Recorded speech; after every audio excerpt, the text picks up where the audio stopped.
So I just want to introduce the CEO and president of IAAPA, Jakob Wahl, who's going to join us and give us all the information we came here today to learn. Jakob.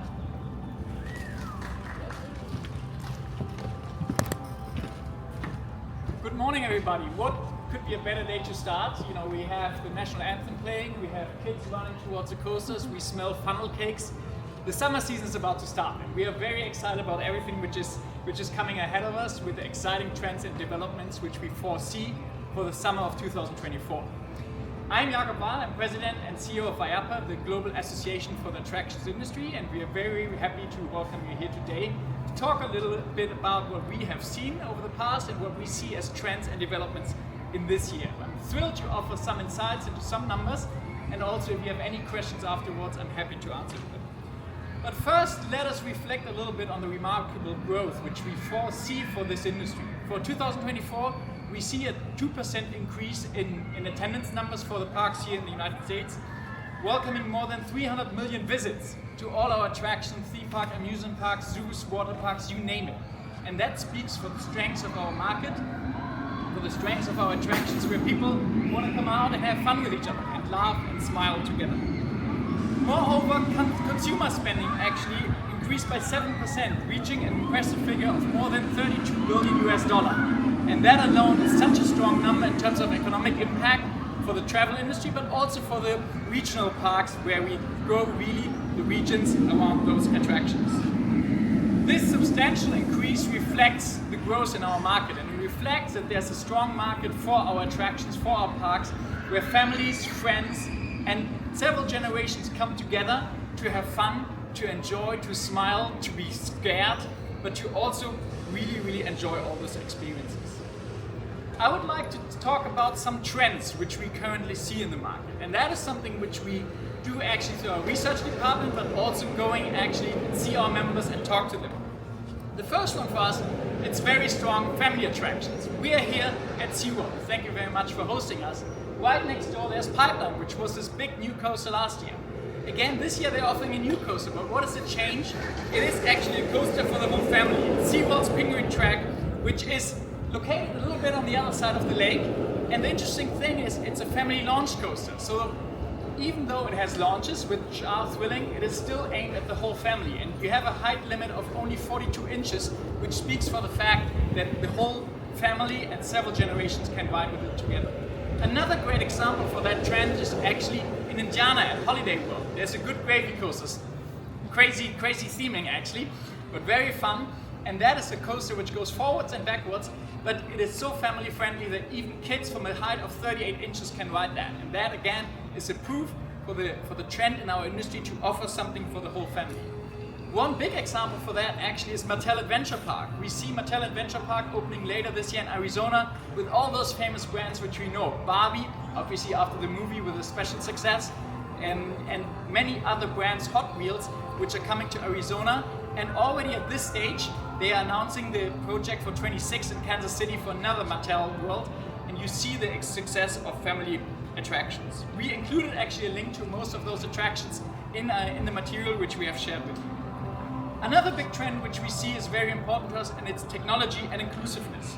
Inclusiveness lies at the heart of what we do as a business, because we want to provide fun for everyone being able to experience attractions together, whatever they are in terms of special needs. So one of those examples is actually the Hall of Fame member Morgan's Wonderland. The Hartman family out of San Antonio have created a wonderful park which was introduced this year into the Hall of Fame for all what they have done for guests with special needs. And it's a wonderful story and really a benchmark for our industry. But it's only one of many, because we see many more initiatives. Many parks actually are now autism certified, some of the Merlin properties, including the Legoland attractions, and that speaks for the fact that we want to welcome each and everybody to our park and offer them the same great experience.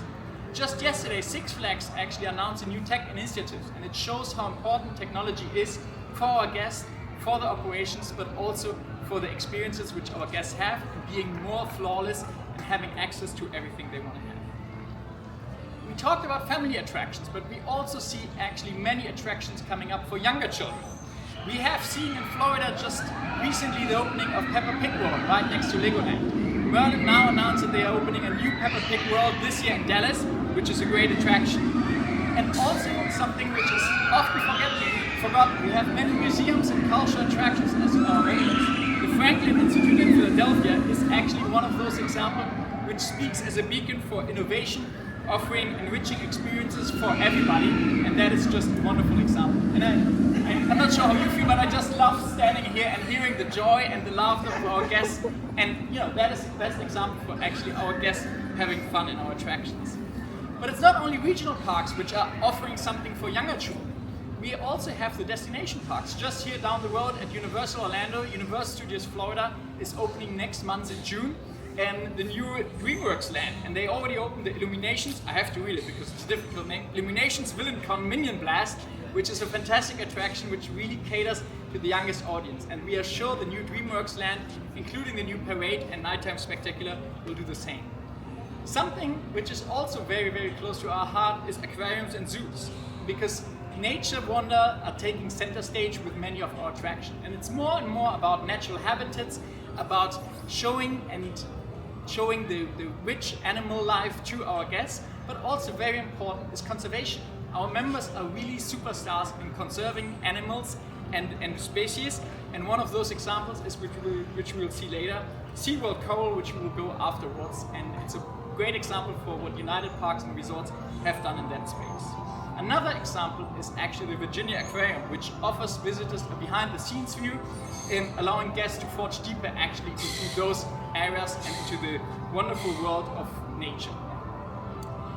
As we embark on this summer journey, we are really, really excited about all those adventures and discoveries and experiences which are coming up. From exhilarating thrills we talked about it to enriching encounters, there's so much to see.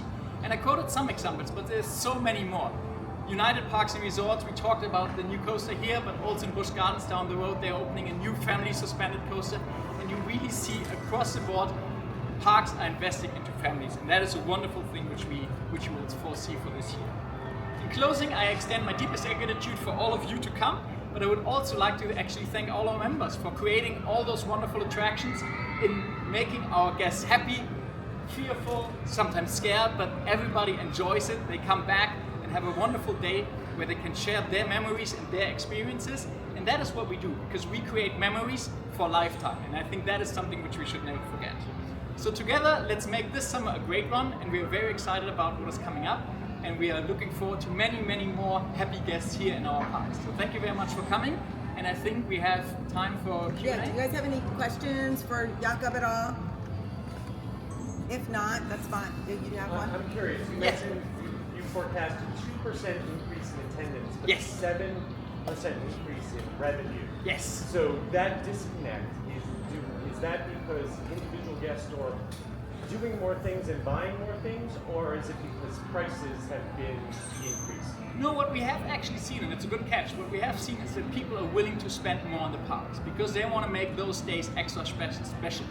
And they are taking the families to special dinners. And there's one example, just Disney World received a Michelin star in their restaurant, here in the Grand Floridian.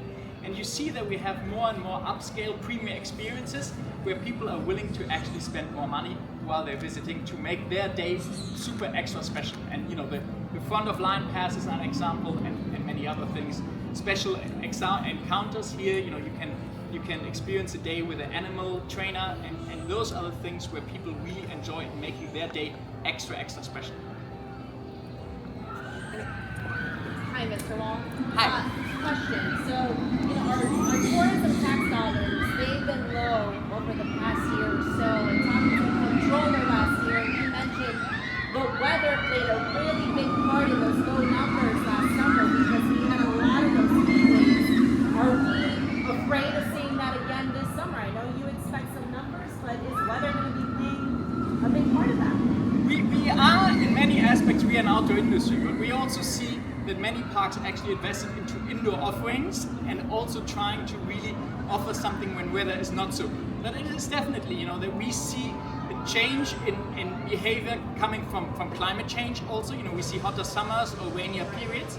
But what our parks and attractions try to do is to do offers even that on a rainy day you can still enjoy plenty of attractions. And just in this city, you're exposed to to intense weather conditions sometimes in the summer months. But you see with Universal and Disney adding so many indoor attractions that there's a need to actually cater to that. Any other questions? Are we finding most of our travel and tourism is coming domestically or internationally when it comes to the local parks here in Florida? Like obviously we have the international draw, but are you finding more people in the United States are coming to Florida than they were before? Well, it is interesting. I think we're still in that learning period after COVID, you know, and I think what we have seen in 22 and 23 was a rise of the international tourism, and that is probably a better question for Orlando tourism. But what we see is that we see an increase of international flights also coming to Orlando. I know it from a personal experience. You know, the German airline just announced that they doubled the flights to Orlando over the summer. So I think that speaks for an increase in international tourism. And if you look at the investment program, which Universal does, which SeaWorld does, which Disney does, you know, with their big announcements, I'm pretty confident that we will see a rise in international tourism, much as domestic tourism as well. I got one more weather question. Sorry. I'm standing in the sun. I feel it.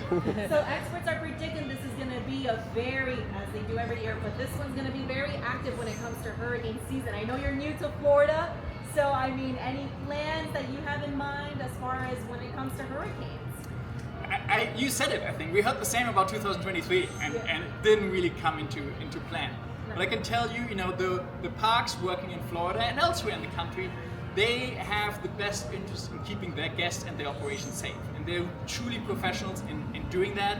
And I was lucky enough to see some of their operations command centers, so to say, and I can guarantee you they are prepared for everything which is coming along. Even if it's going to be a hard hurricane season, which no one of us hopes, I know we are in the best hands with those people. And I personally learned that when I was moving here, that people said when there's a hurricane, go to the park hotels because they are the safest spots in town. So I think there's no better answer to that. Thank you.